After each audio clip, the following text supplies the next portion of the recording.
मजेत मॅम. मजेत. परीक्षाचं काय आहे रे? परीक्षा संपली कसं काय चाललंय? हो संपली. माझी संपली. दोघांची पण परीक्षा संपली? पीसीबी घेतलं. अच्छा. परीक्षेत कोणते कोणते धडे आलेले? मॅम सगळे 5 धडे. 5 धडे आलेले? Yes ma'am. अच्छा. सत्यजित तुला किती धडे आलेले बेटा?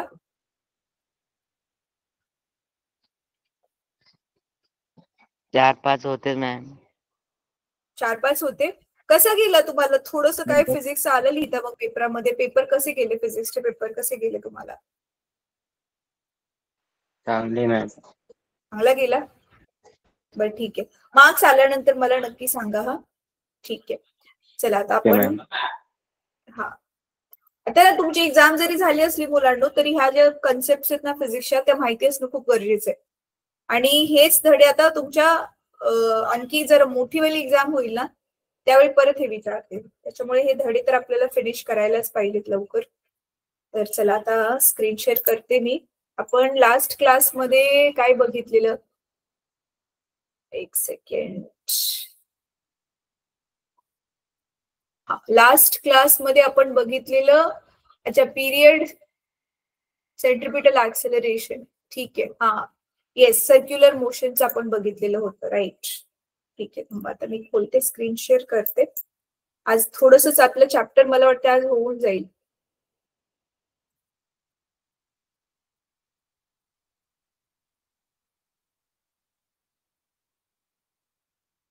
थोडासाच एक पार्ट ह्याच्यातला राहिलाय.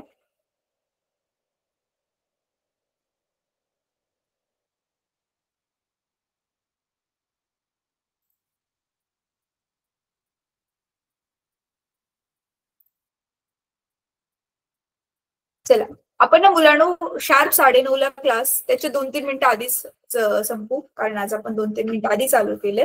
पण तुम्ही मग मीटिंग कंटिन्यू करा हा. लास्ट पर्यंत राहा. अर्ध्यातूनच सोडल्यावरती काय समजणार नाही मग.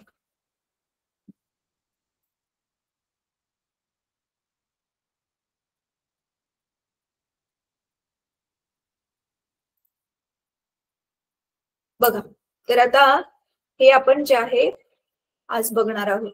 तर लास्ट टाइम आपण हे सगळं बघितलं. स्पीड रेडियस वगैरे काय असतं आणि हे पण बघितलेलं होतं. एक्सप्रेशन फॉर सेंट्रिपिटल ऍक्सेलरेशन हे आठवते आपण. हे आर घेतलेला त्याचं डबल डेरिव्हेटिव्ह काढलं आणि मग ऍक्सेलरेशन पण काढलेलं आपण. आपलं लिनियर ऍक्सेलरेशन आणि अँग्युलर ऍक्सेलरेशन दोघांमध्ये काय रिलेशन आहे वगैरे ही सूत्र आपण काढलेली होती. तर आता आपला हा कोनिकल पेंड्युलम हा शेवटचा टॉपिक आहे. मग आपला धडा पूर्ण होतोय. हे बघा तर कोनिकल पेंड्युलम जे आहे ते दिसते तुम्हाला गोल गोल फिरणारं पेंड्युलम. एक सिंपल्स आपल्याकडे धागा आहे आणि त्या धाग्याला खाली काहीतरी बांधून तुम्ही त्याला गोल गोल गोल गोल फिरवताय. That's it. कळते मुलांना? म्हणजे आपल्या आईस्क्रीमचा कोन असतो शंकू कसा उलटा ठेवल्यावरती त्याचा आकार दिसेल तसंच आपल्याला हे दिसतंय. सिंपल एक धागा आहे त्याला खाली काहीतरी आपण बांधलंय त्याला आपण असं गोल गोल गोल गोल गोल गोल फिरवतोय. ठीक आहे. तर तेच आहे आपलं कोनिकल पेंड्युलम. कोण बनवणारं पेंड्युलम? एक असतं साधं पेंड्युलम राईट लेफ्ट आणि हे दुसरं वालं कोणतं आहे? Conical pendulum. तर आता हे कोनिकल पेंड्युलम साठी आता आपण काय करणार आहे त्याचा टाइम पिरियड म्हणजे काय? त्या पेंड्युलमला गोल असा एक राऊंड कंप्लीट करायला किती वेळ लागतोय ते आपण काढणार आहे. ठीक आहे. तर हे बघा हे पण खूप सोपं आहे. इथे आपण आता काय करतोय इथे ओला तो पेंड्युलमचं टोक पकडले आपण आणि खाली तो गोल असा फिरतोय. बरोबर आहे. आता आपण मग काय केलं त्याची बघा मुलांना एक ऑफकोर्स जे असेल एक त्रिज्या असेल. झूम करते जरा. हा या आकृतीला आधी झूम करूया आणि आपण आधी आकृतीला समजून घेऊया. हा इथे दिसतंय हे बघा आर साइन आर बरोबर L sine theta L cos theta. L काय आहे? त्याची लांबी धाग्याची लांबी गोल गोल गोल गोल जो फिरतोय. आपण लास्ट टाइम बघितलेलं होतं आपला हुबा जो कंपोनंट असतो त्याच्यामध्ये नेहमी कॉस येतो आणि आडवा जो कंपोनंट असतो त्याच्यामध्ये नेहमी साइन येतो. गेल्या वेळी पण आलेला होता. हे बघा इथे मागच्या आकृतीमध्ये जर तुम्हाला आठवत असेल तर दिसतंय एक्स ची व्हॅल्यू घेतलेली बघा इथे कॉस थिटा आलेलं. हे बघा हा आडवा आहे ते कॉस आलेलं इथे आणि उभ्याला इथे काय आलेलं साइन आलेलं होतं. तर इथे काय झालेलं इथे खालून वरती चाललेलं होतं. आता हा कंपोनंट वरून खाली येतोय म्हणून इथे उलट झालंय. कॉसचं साइन आणि साइनचं कॉस झालंय. इथे जर तुम्ही बघचाल तर आडवा जो आहे आडवा कंपोनंट आपला जो आहे तो साइन आलाय आणि उभा कंपोनंट कॉस आलाय. का बरं? लास्ट टाइम आपला अँगल इकडे कुठे तर होता मुलांना आठवतंय. हा इथे थिटा होता आपला आणि आता हितला वाला जो अँगल आहे तो थिटा आहे म्हणून हे उलट झालेलं आहे. कळते तुम्हाला? कारण थिटा काय असते लगतची बाजू म्हणून ही लगतची बाजू बघा ओ ओ ओ डॅश त्याच्यासाठी कॉस आलाय. कॉस काय असतं लगतची बाजू आणि साइन काय असतं समोरची बाजू. तर समोरची बाजू बघा ही वाली. हे कसं आलेलं हे आपण ऑलरेडी शिकलेलो आहे. ठीक आहे. तर आता आपण ही आकृती घेणार आहोत आणि काय करणार आहोत आपण काय बघा resolve tension T into two mutually perpendicular components theta. आता इथे टेन्शन म्हणजे काय माहितीये मुलांनो? ताण. किती ताण येतोय त्याच्यावर किती ताण येतोय. चला आता पटकन आपण बघूयात इथे काय करणार आहोत. In a simple pendulum, a mass m is suspended by a string of length L, moves along an arc of a vertical circle. If mass instead revolves in a horizontal circle as a goal and string which makes a constant angle with vertical, describe a cone whose vertex is O fixed, then mass string system is called conical pendulum. मग तेच मास आणि त्याचा धागा ह्या पूर्ण सिस्टीमला मिळून काय नाव देतात? Conical pendulum. म्हणजे तेच सांगितलंय शॉर्ट मध्ये की मास जे आहे तो गोलाखालचा फिरतो त्याचं एम आहे, लेंथ जी आहे ती एल आहे आणि त्याला आपण फिक्स पॉइंट ओ ला ठेवून गोल गोल खाली त्याला असं गोल गोल फिरवतोय. तर अशा वेळी आपण इथे ठेवलं आणि खाली त्याला एक गोल फिरवून सोडून दिलं गोल फिरवून. तर अशा वेळी जी सिस्टीम बनते त्याला आपण काय नाव देतो? Conical pendulum. In the absence of friction, समजा तिथे हवा अजिबात प्रेझेंट नाहीये, the system will continue definitely once started. एकदा तिला आपण गोल फिरवायला सुरू केलं तर ती फिरतच राहील जर तिथे कसलंच फ्रिक्शन म्हणजे घर्षण होत नाहीये हवेमुळे. कारण मग त्या पेंड्युलमला ते खाली जो फिरणारे गोल गोळा त्याला थांबवायला कोणी दुसरा अपोजिशन करणारा त्याच्या विरुद्ध काम करणारा बलच नाहीये ना, अपोजिशन करणारा फोर्स नाहीये म्हणून ते फिरतच राहील. ठीक आहे. The forces acting on the bob of mass M. आता त्याच्यावर किती कोणते बल काम करतात आहेत? तर एक आहे ग्रॅव्हिटेशनल फोर्स एम जी, त्याचं स्वतःच्या मासमुळे खाली त्याला अर्थ खेचते ते आहे आणि दुसरा आहे फोर्स ड्यू टू टेन्शन म्हणजे त्या धाग्यामध्ये जो ताण निर्माण झालेला आहे तर तो एक त्याच्यावरती काम करतोय. राईट.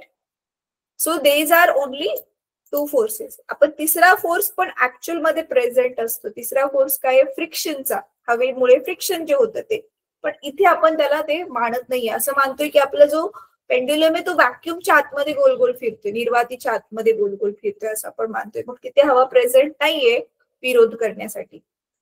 तर for the bob to undergo horizontal circular motion the resultant force must be centripetal. आपण सेंट्रिपिटल फोर्स त्याला गोल फिरवत ठेवण्यासाठी जो फोर्स लागतो तो सेंट्रिपिटल फोर्स असतो. हे आपण लास्ट क्लासमध्ये युनिफॉर्म सर्क्युलर मोशन स्टडी करताना बघितलेलं होतं.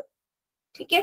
So in other words vertical gravitational force must be balanced. म्हणजे काय बघा आता खाली इथे नीट बघा. एक फोर्स कोणता काम करतोय हे बघा इथे दाखवलेले एम जी. जो ह्याचं जे मास आहे ते खाली काम करते ग्रॅव्हिटेशनल फोर्समुळे एम जी. वरती कोणता फोर्स त्याचे काम करतोय? हे स्ट्रिंग वरती हा बघा हा टेन्शन वाला फोर्स टी काम करतोय. ठीक आहे. आता हे फोर्सेस जे आहे ते कशामुळे बॅलन्स होतील? हा जो फोर्स आहे कशामुळे बॅलन्स होईल? सेंट्रिपिटल फोर्समुळे. तर बघा तेच इथे दिलेलं हे दिसते तुम्हाला टी कॉस थिटा. तर त्याच्यामध्ये टेन्शन धाग्यामध्ये जो क्रिएट झालंय त्याचा हा जो व्हर्टिकल कंपोनंट आहे वरती जेवढं काम करते तेवढंच खाली काम करते म्हणून हे दोघं जण काय झाले? इक्वल. आणि आता हा अँगल किती घेतलेला हा थिटा. त्या मेन फिक्स पॉइंट पासून किती लांबवर जाऊन तो गोल धागा फिरतोय तर तो अँगल आपण घेतलेला आहे थिटा घेतलेला आहे. सो दॅट नाव there is no net vertical force. हे दोघांनी एकमेकांना बॅलन्स केलं, त्याच्यामुळे फक्त वरच्या बाजूला काम करणारा आता कोणताच फोर्स नाहीये. Resultant force on the bob is then L sine theta. बघ ह्या टी कॉस थिटाला एमजी ने बॅलन्स केलं, वर खाली जेवढं सेम सेम आहे, तर दोघांनी एकमेकांना कट केलं. आता उरलेले फोर्स कोणते? एकतर हा टेन्शनचाच हा हॉरिझॉन्टल कंपोनेंट एल, हा टी साइन थिटा हा एक राहिला, आणि दुसरा हा इथला टेन्शन टी. तर बघा, the resultant force on the bob T sine theta is the radial और सेंट्रिपिटल और directed toward the centre of O. Centripetal force आहे तो, आणि सेंट्रिपिटल फोर्सचा आपण गेल्या वेळी फॉर्म्युला काढलेला होता, आठवते मुलांना तुम्हाला? mv²/r हा फॉर्म्युला आपण गेल्या वेळी काढलेला होता. सो म्हणून T sine theta is equal to mv²/r. आता काय केलेलं आहे? सो टॅन थिटा काढण्यासाठी हे टी साइन थिटाला ह्याच्याकडे दोन्ही बाजूंना काय केले त्यांनी? हा, इथून त्याची किंमत ठेवली. बघा मुलांना कशी किंमत ठेवलेली आहे. टी साइन थिटा जसंच्या तसं, टॅन थिटा त्याच्यातला अँगलची व्हॅल्यू किती, तर इकडे टी कॉस थिटाने डिवाइड केलं, आणि इकडे पण mv²/mg. आता हे पुढे कसं आले हे मी तुम्हाला एक्सप्लेन करते. हे जरा एकदम स्ट्रेट फॉरवर्ड नाहीये, तर इथून पुढे मी तुम्हाला आता एक्सप्लेन करते. तर चला, आधी त्याच्यासाठी मी काय करते मुलांनो, हिची जी डायग्राम आहे ती डायग्राम मी माझ्या स्क्रीनवर घेते, आपल्या व्हाईट बोर्ड वरती घेते, आणि मग आपण हे करूया. हे खूप सोपं आहे, आपण आतापर्यंत जे शिकलोय त्याच्यापेक्षा हे सोपंच आहे. प्रथमेश, सत्यजित, थोडस कळलं मी काय म्हणते आणि काय चाललंय इथे? आपलं जे पेंड्युलमचा धागा आहे ना, त्याच्यावर कोणतं बल काम करतोय तो बलच आपण काढतोय. तुम्हाला माहिती आहे आतापर्यंत आपण जेवढी पण टाईपचे मोशन शिकलेले आहे आपण हेच काढलेले. डिस्टन्स किती असेल, डिस्प्लेसमेंट किती असेल, फोर्स त्याच्यावर किती काम करत असेल, ऍक्सिलरेशन किती असेल, हेच सगळं काढलंय ना. तसंच ह्याचं पण आपण काढतोय. हे अजूनही लोडच होतंय.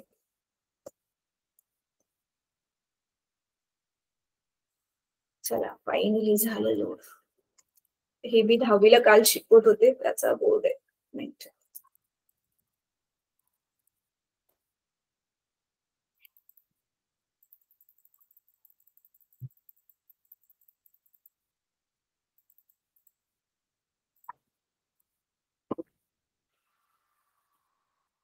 वाव, झालंच नाही कॉपी.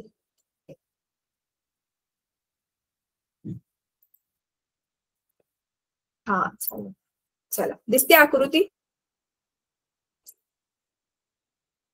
आकृती दिसते मुलांना? Yes ma'am. प्रथमेश, सत्य. अच्छा, कोण? हर्षदा आली? Yes ma'am. Okay, great. बेटा, आपलं काय चाललंय माहितीये का? हे बघा, असं हा सिंपलचा एक, थांबा माझ्याकडे धागा तर असेलच, पण ठीक आहे, सध्या आता धागा नाही शोधत बसत, वेळ जाईल आपला.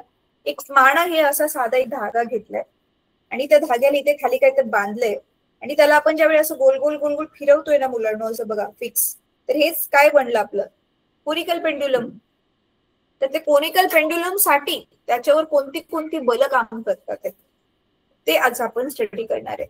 तर बघा, हे माझं जे आहे ते फिक्स्ड स्टोक आहे. हे वाला, थांबा, हे बघा, हे फिक्स स्टोक आहे. इथे आपण ना एक कोपरा पकडून ठेवलाय. काय केले मग, हा जो असं पेंड्युलम होते इथे वस्तू एक जी बांधली आहे त्याला बॉब म्हणतो आपण, म्हणजे तो लोखंडाचा गोळा असतो छोटासा, तर त्याचं मास किती आहे? एम आहे. ठीक आहे, तर इथे हा ओ पॉइंट त्याला आपण फिक्स पकडून ठेवले, मग हा तो ओ पॉइंट आहे. आणि काय केलं मग, ह्या पेंड्युलमला इथे थोडं साईडला खेचलं, आणि आता आपण त्याला असं गोल गोल गोल गोल फिरवतोय. कळतंय तुम्हाला? राईट. मग तोच हा गोल दिलेला आहे की आपण बघा ह्या दिशेने असं त्याला गोल गोल गोल गोल फिरवत चाललो.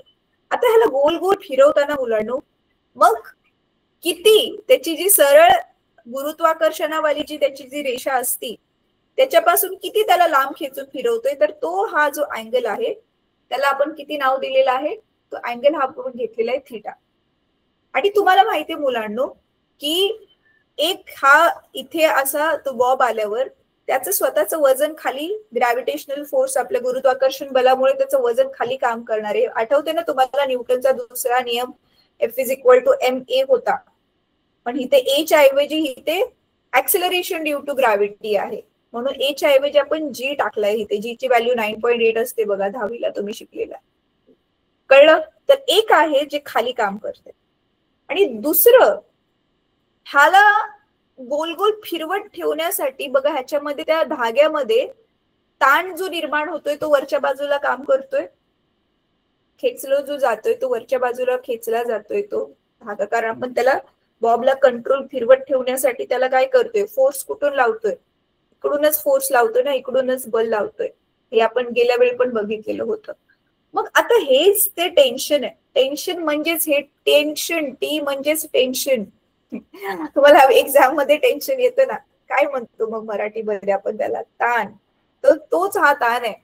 पण आता तो ताण धाग्यावरती आहे. धाग्यावर आपण टेन्शन क्रिएट केलंय. मग तुम्हाला ऑलरेडी माहितीये मुलांनो, ज्यावेळी आपण एखादा समजा ओरिजिन घेऊन, आता हा जो समजा त्याचा आपण पोझिशन वेक्टर काढला है ना, तर त्याला आपण काय करू शकतो, एक्स आणि वाय ऍक्सेस मध्ये हे बघा असं परपेंडिक्युलर इथे काढून आणि इकडून पण हा असा परपेंडिक्युलर काढून, आणि ते आणि हे खालचं आणि हे वरचं सेमच होणार आहे ना. मग त्याला आपण काय करू शकतो, दोन कंपोनेंट्स मध्ये रिझॉल्व्ह करू शकतो. आठवते ना तुम्हाला?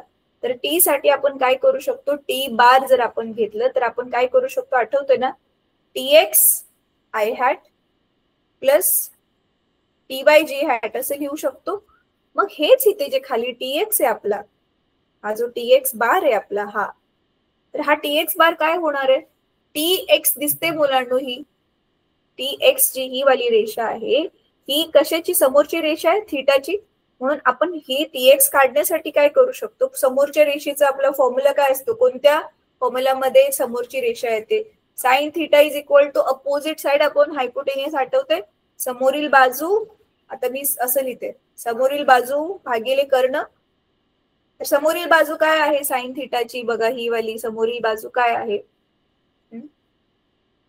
समोरील बाजूच आपल्याला काढायची ना, तिला आपण नाव दिलेलं आहे समोरील बाजूला टी एक्स, आणि कर्ण काय आहे आपला टी. मग टी एक्स साठी बघा काय आलं, sine theta is equal to T x upon T. मग हा टी इकडे गेल्यावरती आन्सर काय आलं, टी साइन थीटा बरोबर टी एक्स. हेच लिहिले इथे दिसते, हे टी साइन थीटा लिहिले. सेम टू सेम कॉस थीटाचा फॉर्म्युला वापरून ही पण व्हॅल्यू आपली आली. ठीक आहे, आता इथे नीट बघा मुलांना, पण इथे काय लिहिलंय, इथे लिहिलेलं आहे आर आणि एच. आर म्हणजे ते सर्कल मध्ये गोल गोल फिरतोय ना, त्याची रेडियस. मग त्याची आता रेडियस किती असेल, त्याच्या लांबीशी त्याची रेडियस जोडलेली आहे. म्हणून इथे मग नुसतं हे टी साइन थीटा न लिहिता हे टी साइन थीटाच म्हणजेच तुमची जी त्रिज्या आहे, रेडियस आहे, त्याचीच किंमत आहे एल साइन थीटा. का बरं, का बरं, हे टी म्हणजेच एल आहे ना, दिसते हे टी आणि एल सेम आहे की नाही. हे टेन्शन जेवढं आहे क्रिएट होते तीच त्याची लांबी आहे, राईट. म्हणून बघा इथे टीच्या ऐवजी नुसतं एल आले, तर एल साइन थीटा आणि सेम टू सेम इथे एल कॉस थीटा. इथपर्यंत समजलं काय केले, साइन कसं आलं हे समजलं. आपलं नॉर्मली 10वी मध्ये जे ट्रिग्नोमेट्री केलेलं होतं, आपण त्रिकोणमिती केलेलं होतं, फक्त तेच इथे वापरले, अजून वेगळं काहीच नाही केलेलं आहे. आणि प्रत्येक ठिकाणी फिजिक्स मध्ये अशा आकृत्या जशा तिथे हेच सगळं वापरलं जातं मुलांना. आपण खूप वेळा आधी हे वापरून झालेलं आहे. ठीक आहे, आता मी ह्याला इरेज करते सध्या. मग आता आपल्याला काय करायचंय, आता आकृतीकडे नीट बघा. तर आपला हा जो व्हर्टिकल हे जे टी होतं, ह्याला आपण काय केलं, टू कंपोनेंट्स मध्ये रिझॉल्व्ह केलं, जसं आपण शिकलेलं रिझोल्युशन ऑफ वेक्टर्स मध्ये. तर हा जो आपला टी बार जे टेन्शन काम करते, हे जे टी टेन्शन काम करते, ह्याला टू कंपोनेंट्स मध्ये आपण ज्यावेळी रिझॉल्व्ह केलं, तर हा आहे आपला एक्स वाला कंपोनेंट, आणि ह्यालाच बघा पॅरलल हा पण कंपोनेंट, राईट. म्हणून बघा हे टी कॉस थीटा हे सेमच आहे इथे, हे पण टी कॉस थीटाच आहे हा बेटा मुलांनो, हे पण टी कॉस थीटाच आहे, कारण समोरच्या साईड आहेत ना, इक्वल साईड आहेत. मग आता होतंय काय की ह्याला बॅलन्स करण्यासाठी बघा नीट बघा इथे, हे खाली ह्या मासचा जो खाली हे वेट काम करते त्याला बॅलन्स करण्यासाठी हा कंपोनेंट आहे टी कॉस थीटा. तर मग mg is equal to T cos theta हे दोघांनी एकमेकांना बॅलन्स केलं आणि बॅलन्स केल्यामुळे आता उभ्या बाजूने आता ह्या पेंडुलमवर कोणतंच बल काम नाही करत आहे. हा, पण आडव्या बाजूने जे आहे बल काम करते ते कोणतं आहे? हे टी साइन थिटा हे आडव्या बाजूने ते बल काम करते आणि हेच बल काय करते? त्या पेंडुलमला गोल गोल गोल गोल फिरवत ठेवते आणि आपण गेल्या क्लासमध्ये बघितलेलं सर्क्युलर मोशन मध्ये जे बल गोल गोल गोल गोल फिरवत ठेवतं आपण त्याला काय म्हणतो? Centripetal force. आणि सेंट्रिपिटलचा फोर्सचा आपला बघा एक फॉर्म्युला आलेला होता, आठवतोय? हा वाला फॉर्म्युला आपण काढलेला होता, mv² भागिले r. हा फॉर्म्युला सेम टू सेम तुम्ही 10वीला पण ग्रॅव्हिटेशनच्या चॅप्टर मध्ये काढलेला होता मुलांनो, जर आठवत असेल तर. अभिकेंद्री बल, सेंट्रिपिटल फोर्सला मराठीमध्ये अभिकेंद्री बल म्हणतात, 10वीच्या पुस्तकात तुम्ही केलेलं होतं. तर हे mv² भागिले r आलं. आता इथे पुढे बघा काय केलं त्यांनी पुस्तकामध्ये. आता आपण टॅन थिटा समजा आपल्याला काढायचं, कितीची किंमत पाहिजे मला? टॅनची किंमत पाहिजे. तर टॅन थिटाचं आपलं नॉर्मली सूत्र काय असतं? साइन थिटा भागिले कॉस थिटा हे सूत्र असतं, हो की नाही? टॅन थिटाचं सूत्र साइन थिटा भागिले कॉस थिटा आहे ना. ह्याचं मला दिशा एक्झॅक्टली काढायची, तर दिशा काढताना आपण टॅनच घेतो. तर आता इथे काय करते मी? फक्त इथे वर आणि खाली टीने गुणलं, कळलं? टीने वर आणि खाली गुणू शकतो आपण. वरती आणि खाली टीने गुणल्यावर आता बघा टी साइन थिटाची किंमत काय होती? पण टी साइन थिटाची किंमत काय होती? mv² भागिले r आणि खाली टी कॉस थिटा जसंच्या तसं. कळते काय केलं मी? टॅन थिटाचं आपलं नॉर्मल 10वी वालं सूत्र लिहिलं, साइन भागिले कॉस, टीने गुणलं आणि पण टी साइन थिटाची किंमत तर माझ्याकडे आले mv² भागिले r. आणि बघा टी कॉस थिटाची किंमत काय? आता मुलांना जो खाली छेद होता त्याचं आता मी काय करते? mv² भागिले r भागिले टी कॉस थिटाची किंमत माझ्याकडे आहे mg. तर भागिले मी काय ठेवले इथे? mg. तर इथे हे mm झालं कट. तर बघा आता आन्सर काय आलं मग आपल्याकडे? तर टॅन थिटाचा आन्सर आला आपल्याकडे v² आणि हे दोन्ही छेद गुणले जातील, v² भागिले rg. तर हेच बघा दिलंय, हेच आलं आपलं. हे बघा टॅन थिटाची किंमत आली v² भागिले rg. कळलं आता काय केलेलं? इझी. हे सेमच हीच स्टेप मी तुम्हाला एक्सप्लेन करून दाखवली आता. पण आपल्याला ऑलरेडी हे पण माहितीये की व्ही असतं, हे सूत्र आपण आधी गेल्या क्लासमध्ये काढलेलं. व्हीचं आपलं काय सूत्र आहे? 2πr भागिले टी. मग तेच सूत्र इथे त्यांनी आता सबस्टिट्यूट केले आणि पुढची किंमत काढली. बघा काय केले मग? व्हीच्या ऐवजी 2πr भागिले काय होतं? खाली आरजी जसंच्या तसं आणि 2πr भागिले काय होतं? सांगा रे, आताच जस्ट बघितलं ना सूत्र तुम्ही व्हीचं. 2πr भागिले टी. आता इथे काय आहे? टी हे टेन्शन नाही आहे मुलांना. बघा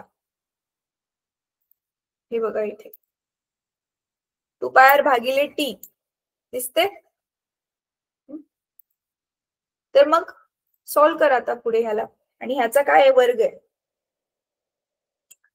तर टॅन थिटा बरोबर आता 2π वर्ग काय होईल? 4π वर्ग, r चा वर्ग r वर्ग आणि खाली t चा वर्ग, पण हे पण छेदामध्ये मल्टिप्लाय होणार, सो t² rg. तर हे चालय बघा इथे t² rg आणि वरती 4π² r². हे सेम टू सेम आलं आपलं. म्हणून आता आपण दिशा वगैरे बदलून टी ची किंमत काढणार आहे. मग टी काढण्यासाठी काय करायचं? टी फक्त काय हिला इकडे पाठवा. तर टी वर्ग बरोबर काय होईल? 4π² r². अरे हो, इथलं एक आर आणि इथलं एक आर कट झाल्यावर छेदामध्ये नुसता एक सिंगलच आर राहिला मुलांना. आणि थांबा ह्याला, हा, तर एक सिंगल आर मी लिहिला. खाली उरलाय हा नुसता वाला जी. आर तर कट झाला आणि हा टॅन थिटा मी इकडे घेऊ शकते. मग टॅन थिटा जी उरेल खाली छेद असताना. हा, तर इथे काय उरेल?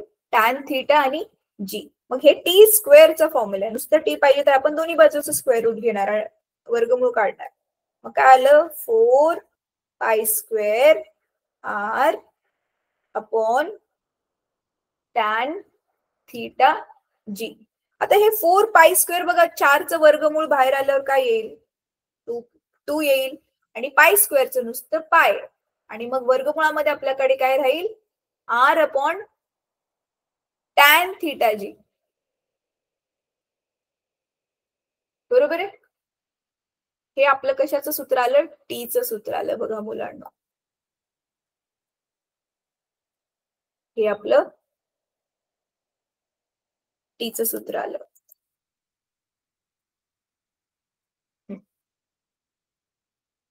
कळते? हेच सूत्र आले सेम पुस्तकामध्ये. हा, इथे आता त्यांनी फक्त काय सबस्टिट्यूट केलेलं आहे, आर ची मगाशी जे छेदस्थानी आर आलेलं होतं ना आपलं, R upon R G tan theta इथपर्यंत आलेलं होतं. टॅनचं परत त्यांनी सूत्र काय टाकलं, हा टॅनचं सूत्र टाकू शकतो. आणि आर साठी पण आपण किंमत बघा इथे मगाशी आकृतीमध्ये काढलेलं ना आपलं, आर ची किंमत एल साइन थीटा. तर त्या सगळ्या किमती ठेवून हे आपलं सूत्र आलं. So L is the length of the pendulum, H is vertical distance. ठीक आहे.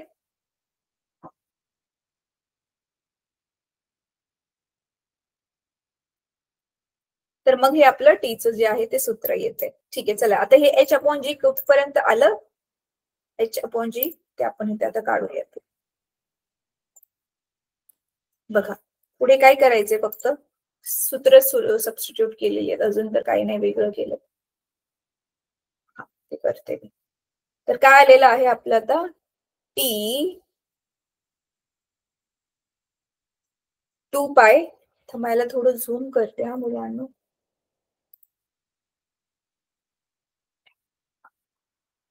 टी 2 पाय जसंच्या तसं कंसामध्ये आर. हा, आर ची किंमत आता काय ठेवतोय आपण, L sine theta. L sine theta भागिले टॅन थीटाची आपण काय किंमत ठेवतोय, टॅन साठी आपण काय ठेवू शकतो, साइन थीटा भागिले कॉस थीटा. आणि इथे जी आपला जसाच्या तसा. तर बघा इथलं साइन साइन कट होईल आणि टी बरोबर 2 पाय वर्गमुळाच्या आतमध्ये हे बघा खाली छेद, छेदाचा छेद अंश असतो, मग हे कॉस थीटा वरती जाईल. तर एल ऑलरेडी आहे, ते उरलेलं कॉस थीटा छेदाचं वरती गेलं आणि खाली काय राहिलं फक्त जी. आणि हे बघा एल कॉस थीटाची किंमत काय एच. म्हणजे ते पेंड्युलम किती, म्हणजे जिथे गोल गोल तो बॉब फिरतोय तो किती उंचीवरून गोल गोल गोल गोल फिरतोय. तर म्हणून मग आपलं उत्तर काय आलं, T is equal to 2 pi under root of h upon g. झालं? इझी समजले मुलांनो? हो नाही काहीतरी बोला. Yes ma'am. तर आता ना ही मुलांनो इथून ते इथपर्यंत हे सोडवण्यासाठी ना आकृती काढून हे पूर्ण बघा इथून.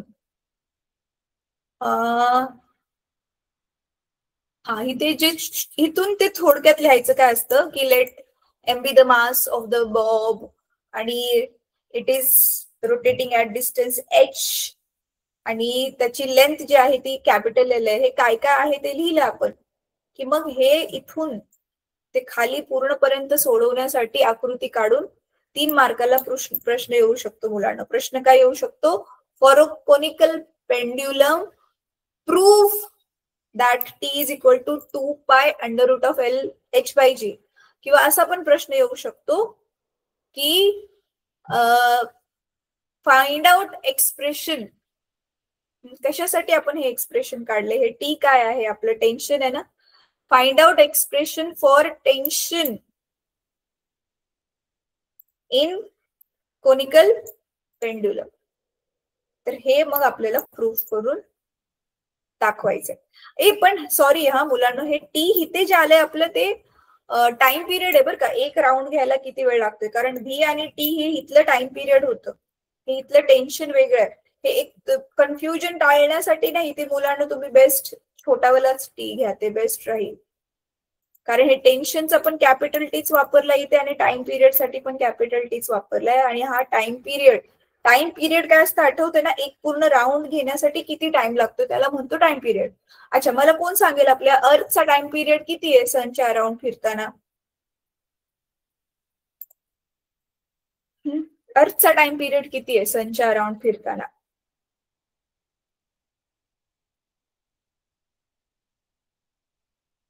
बोला रे, आताच तर मी सांगितलं एक पूर्ण राऊंड कंप्लीट करायला किती वेळ लागतोय. तर अर्थला सनच्या अराउंड गोल गोल फिरताना एक राऊंड पूर्ण करायला किती वेळ लागतो, तोच त्याचा टाइम पिरियड आहे. मग किती येतो?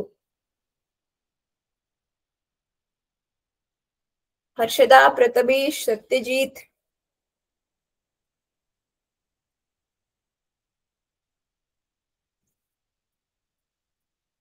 एवढा सिंपल क्वेश्चन विचारलाय मुलांना मी. अर्थला आपल्या सनच्या अराउंड गोल गोल फिरायला किती वेळ लागतो? प्रथमेश, तू ऐकतोय माझा क्लास?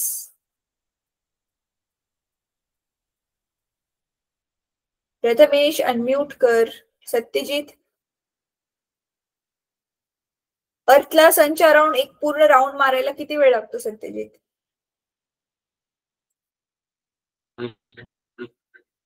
हा, किती? तुझा आवाजच नाही आला सत्यजित. प्रथमेश, तू ऐकतोयस की नाही बेटा? मी कधीपासून तुला आवाज देते. Yes ma'am. अर्थला सनच्या अराउंड एक राऊंड मारायला किती वेळ लागतो? पृथ्वीला सूर्याभोवती एक पूर्ण परिक्रमा पूर्ण करायला किती वेळ लागतो?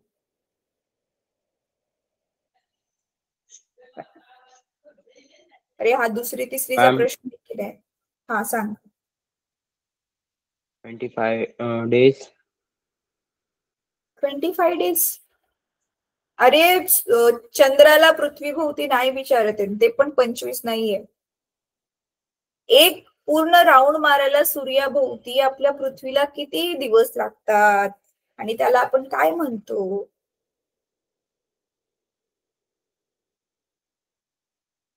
चोवीस तास. अरे तिला स्वतःभोवती फिरायला लागतात रे. सूर्याभोवती म्हणते मी, सूर्याभोवती.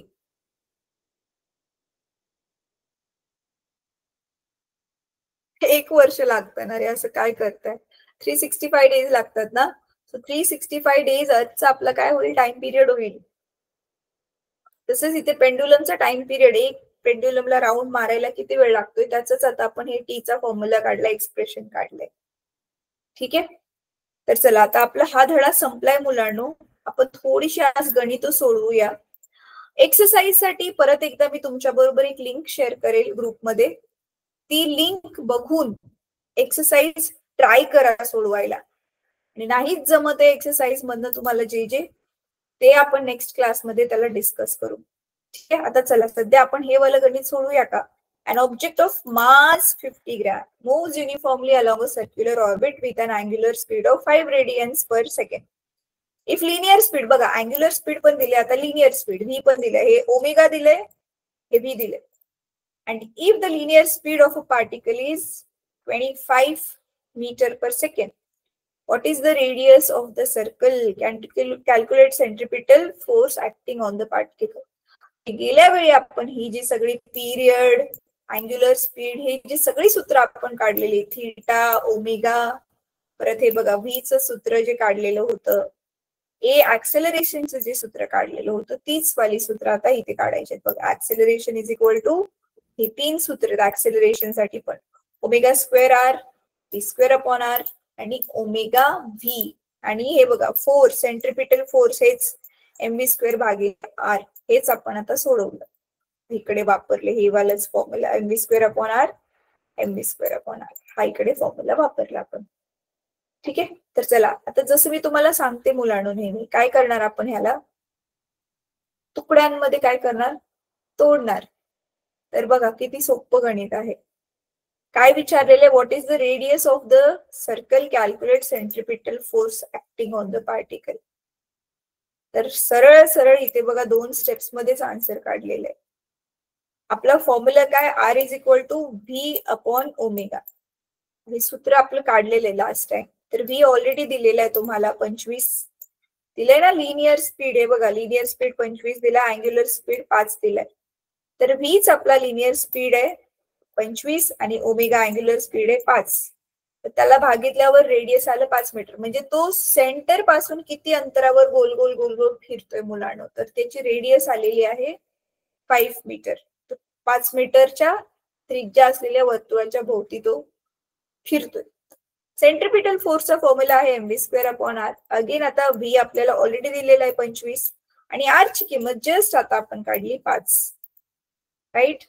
आणि हा मास पण बघावं लागेल आपल्याला. मास किती दिलेलं होतं क्वेश्चन मध्ये मुलांनो, बघा 50 ग्रॅम दिलंय, पण आपल्याला किलोग्राम मध्ये पाहिजे. तर 50 ला 1000 भागलं तर उत्तर काय येतं, 0.05, 0.05. तो मास की जगह पे डाल दिया 0.05. व्ही आपलं जे आहे क्वेश्चन मध्येच ऑलरेडी दिलेले होते हे 25.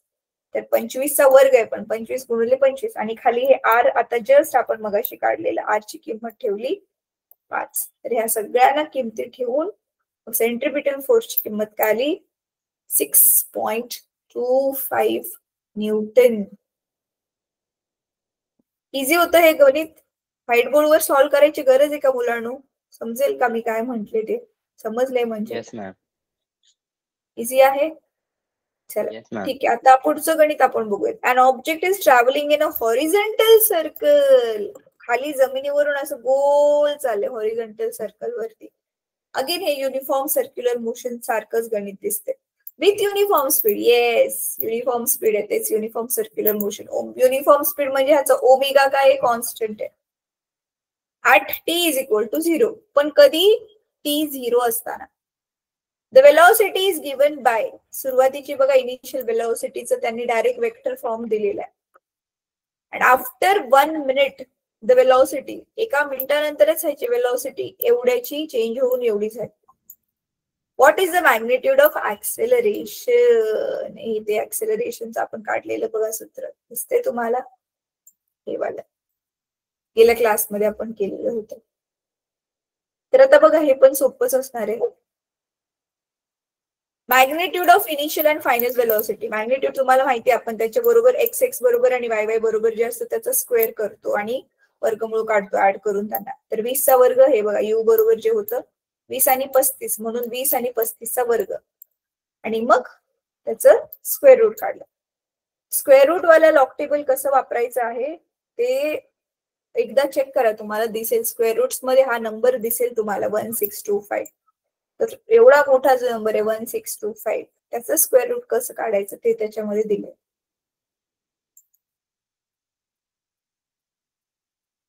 तर 1625 चं वर्गमूळ आहे 40.3. तर पहिलं जे विचारलेलं होतं आपल्याला मॅग्निट्यूड ऑफ ऍक्सेलरेशन, तर ते आपण इथे मॅग्निट्यूड ऑफ ऍक्सेलरेशन काढलं.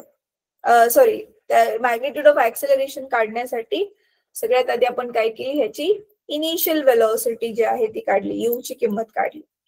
आज द वेलॉसिटी रिव्हर्सेस इन 1 मिनिट. एका मिनिटामध्ये बरोबर वेलॉसिटी काय झाली, रिव्हर्स झाली, उलटी झाली, कारण त्यांनी तसं मेन्शन केले क्वेश्चन मध्ये.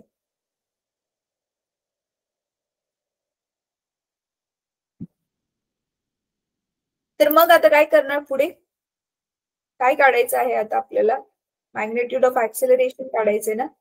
तर आधी मग त्याच्यासाठी टाइम पिरियड काढावा लागेल. सो 2 पाय आर अपॉन यू हे आपलं सूत्र आहे जे आपण आधी पण केलेलं होतं. सो आर ची किंमत किती येईल, मग आर ला तसंच ठेवलं, हे यू तिकडे गेला तर मग हा टी यू बनेल आणि दोन्ही बाजूंची अदली बदली केली आणि आर बरोबर जो 2 पाय इथे मल्टिप्लाय होतोय तो इथे जाऊन डिवाइड होईल. तर आर ची किंमत मिळाली. तर मग ऍक्सेलरेशनचा आपला जो फॉर्म्युला काल आपण काढलेला म्हणजे क्लासमध्ये, यू स्क्वेअर अपॉन आर, हे बघा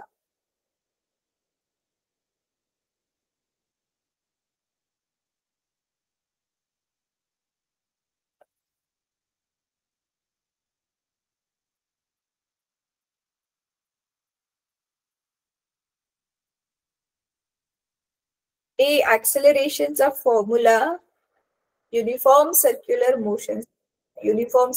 मोशन साठी आपला ऍक्सेलरेशनचा फॉर्म्युला दिसतोय हा. हे ऍक्सेलरेशन हा वेक्टर फॉर्म मधला फॉर्म्युला आहे आणि हा स्टँडर्ड फॉर्म्युला जर वेक्टर फॉर्म नसेल तर एवढे तीन formula omega square upon R, V square upon R, A V. तर काय करायचंय फक्त इथे आपल्यासाठी कोणता सुटेबल फॉर्म्युला आहे हे बघा. Omega square R V square upon R की ओमेगा व्ही. तुम्ही जरा चेक करायचे की आपल्यासाठी कोणता सेट आहे सुटेबल आहे. तर आपण मग 2 पाय आर आणि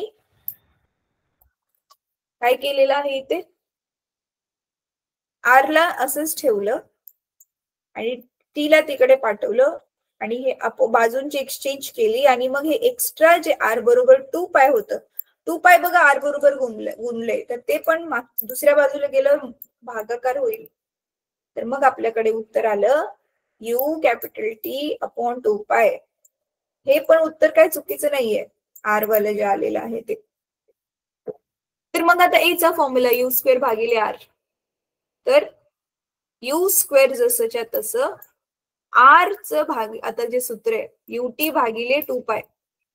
तर ते आर चं सूत्र ठेवलं आणि भागिले किंमत होते ते सगळ्या किमती ठेवून जे कट होते तर आन्सर फायनली काढला. तर इथे तुम्ही विचार करत आला असाल की हे काय केलंय नक्की. तर ए चं सूत्र काय यू स्क्वेअर भागिले आर. मग मी माझं व्हाईट बोर्ड दाखवते. तर ए चं सूत्र काय आहे व्ही स्क्वेअर भागिले आर.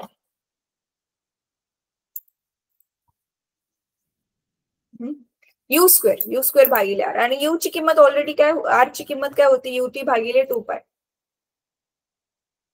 तर बघा हे यू स्क्वेअर वरती जसंच्या तसं तर युटी भागिले 2 पाय. तर ह्याचा वर्ग करायचा आहे.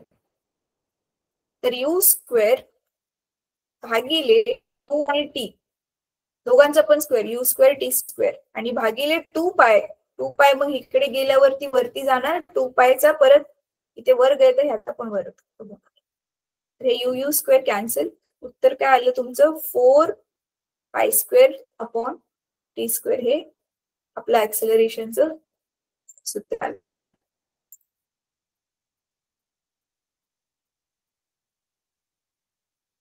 हा आता ह्याला पुढे काय केलेलं आहे हे यू स्क्वेअर भागिले यू हे कट होणार एक यू उरेल तिथे ठीक आहे आणि 2 पाय भागिले टी हे पीठ आर चा पण तर स्क्वेअर होईल. माझं का नाही कट होते. आर चं सूत्र काय आहे. अच्छा हा खाली आर नव्हता बरोबर. येस खाली आपला जो आहे तो त्याचा वर्ग नव्हता. सॉरी इथे मी वर्ग का केला नसतंच आर आहे. येस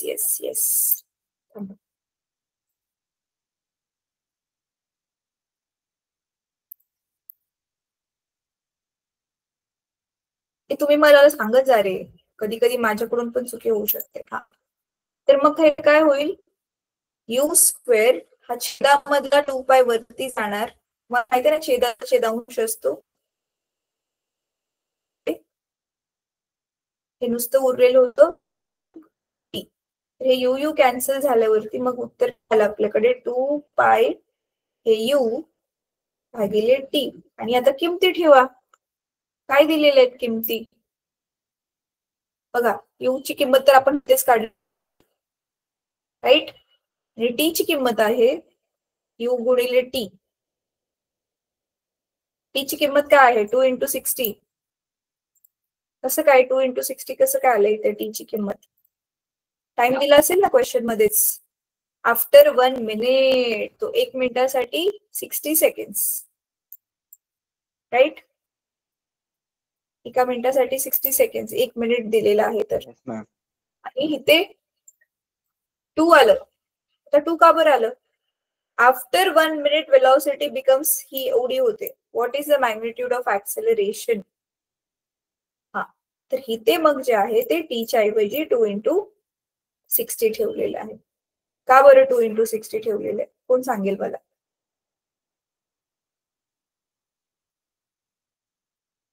हे 2 पायची किंमत 3.14 यू ची किंमत जी आहे ती 40.3 आणि खाली इथे टी ची किंमत ठेवली आहे 2 × 60 after 1 minute the velocity become this, what is the magnitude of acceleration. ह्याच्यामध्ये एक्स्ट्रा अजून काय क्वेश्चन मध्ये काय दिलेलं होतं, जरा नीट वाचावं लागेल आपल्याला की त्यांनी मग 2 का मल्टिप्लाय केलं. हा, अन ऑब्जेक्ट ऑफ मास. अच्छा, हे वाला क्वेश्चन नाही येतो, कुठे गेला क्वेश्चन. हा, traveling in a horizontal circle with uniform speed at t is equal to 0. Velocity is given by this, and after 1 minute the velocity becomes this.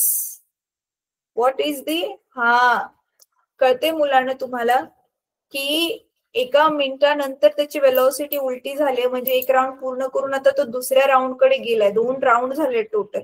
एका round साठी 1 मिनिट दिसते, कारण हे बघा 20 35 आणि हे -20 -35 म्हणजे एक राऊंड त्याने मारला आणि दुसरा राऊंड उलट्या घेऊन मारलाय त्याने, म्हणून 2 राऊंड टोटल मारलेत. म्हणून इथे त्यांनी टायमिंग साठी काय केले, 2 × 60 घेतले. मग हे 2 × 60 मधलं 2 कट करून बाकीचे कॅल्क्युलेशन्स करून ऍक्सेलरेशनची किंमत काय आली, 2.11 मीटर पर सेकंड स्क्वेअर.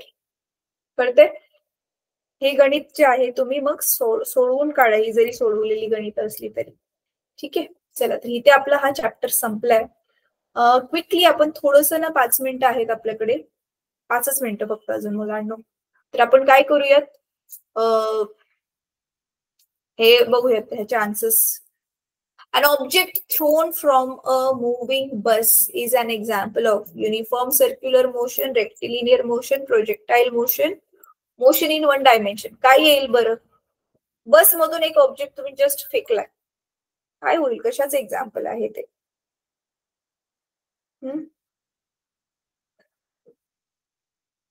कोणतं आहे. युनिफॉर्म सर्क्युलर मोशन आहे का, गोल गोल फिरतोय का, बिलकुल पण नाही. प्रोजेक्टाईल मोशन मध्ये आपण खाली असतो आणि वरच्या बाजूला फेकतो ना, तर खाली नाहीये आपण बसमध्ये, तर हे प्रोजेक्टाईल मोशन पण नाही असू शकत. आता मोशन इन वन डायमेन्शन किंवा रेक्टिलिनियर मोशन, एकाच लाईनी मधलं मोशन किंवा एक डायमेन्शन मधलं मोशन, आता दोन्ही ऑप्शन सिमिलर वाले.